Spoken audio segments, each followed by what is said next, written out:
what it looks like right after you put the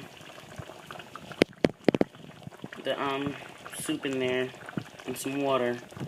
Don't forget about my dumplings. I put a little bit more flour in there because it's a little bit stickier than I want them to be. After that, I'm gonna put the top on this now. Here's my top. I'm gonna put the top on this now. Lower it down to about a little less than medium, but not medium low, like the line before medium. Let that simmer for a little bit.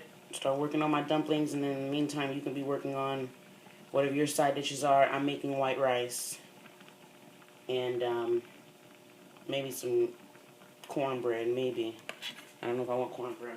Too much bread. Too much carb.